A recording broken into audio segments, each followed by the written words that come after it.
The power of silence. The serene village of Kalinara lay nestled in the heart of rolling green hills. Life there was simple, filled with the sounds of chirping birds, flowing streams, and the murmur of villagers engaged in daily chatter. But in the midst of this noise lived a man who was an enigma to all, Eshan. Eshan was a carpenter by trade and an artist by soul, known for creating the most exquisite furniture in the village. Yet he was also known for something else: his silence. Eshan rarely spoke. In fact, many villagers could not recall hearing more than a few words from him in years. Some believed he was mute, while others thought he simply preferred his own company. The mystery of Eshan.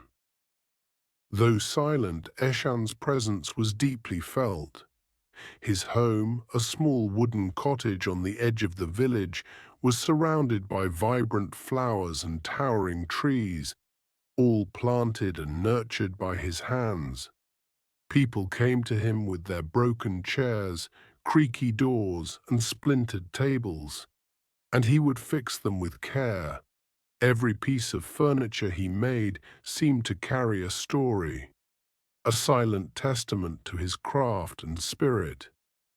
Children often watched him work, hoping to catch a glimpse of his rare smile. Sometimes he would carve small animals from leftover wood and hand them to the curious little ones, without a word, earning their laughter and awe.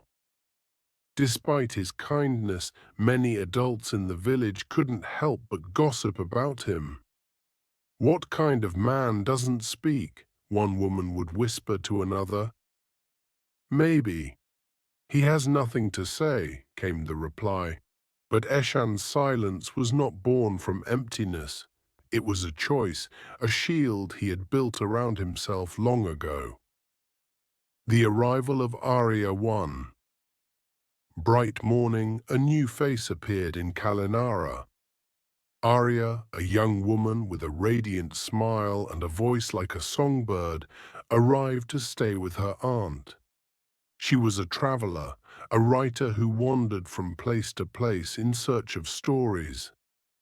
Her presence immediately breathed new energy into the village. Arya's curiosity was insatiable, and her warmth drew people to her like moths to a flame. She quickly learned of Eshan, the silent carpenter, and became intrigued. Who was this man who communicated through his hands and his work? Why did he choose silence? One day, Arya decided to visit Eshan's cottage. She found him in his garden, pruning a rose bush. The air was filled with the scent of blossoms and the distant hum of bees. "Hello, Eshan," she said, her voice gentle. Eshan looked up, nodded politely, and went back to his work. "Your garden is beautiful," Arya continued. "Did you plant all of this yourself?" Eshan paused, then gave a small nod. Arya wasn't discouraged by his lack of response. She sat on a nearby bench and began to talk about her travels, the stories she had heard, and the people she had met. Eshan listened, his hands never stopping their work. Though he didn't speak, Arya could tell. He was paying attention. Over time, Arya made a habit of visiting Eshan. She would talk while he worked, and though he never spoke, she felt a connection forming. Breaking through the silence. One afternoon, Arya brought a notebook and began to sketch Eshan's garden. She noticed a wooden bench under a flowering tree, its surface carved with intricate patterns. "Did you make this?" she asked, running her fingers over the carvings. Eshan nodded, his expression softening. "It's beautiful," The carvings, they tell a story, don't they? For the first time, Eshan paused and looked at Arya. He hesitated, then walked over to the bench and pointed to a specific carving, a tree with a broken branch. Arya's eyes widened. Is this a memory? Eshan gave a slight nod. Encouraged, Arya began to ask more questions. And slowly, piece by piece, she unraveled the story behind Eshan's silence. Years ago, Eshan had been a lively, talkative young man. He had a wife, Mira, whom he loved deeply. Together, they had dreamed of building a home filled with laughter and children. But tragedy struck when Mira fell gravely ill. Despite Eshan's efforts, she passed away, leaving him heartbroken. In his grief, Eshan withdrew from the world. Words felt meaningless without Mira to hear them, so he chose silence, pouring his emotions into his craft instead. Every carving, every piece of furniture he made was a tribute to her memory, a way to keep her alive in his heart. Arya's mission, Eshan's story, moved Arya deeply. She decided to help him find a new purpose, a way to reconnect with the world. She began sharing her own stories of loss and healing, showing Eshan that pain, though profound, could be transformed into something beautiful. One day, Arya asked Eshan if he would teach her how to carve. Though hesitant at first, Eshan agreed.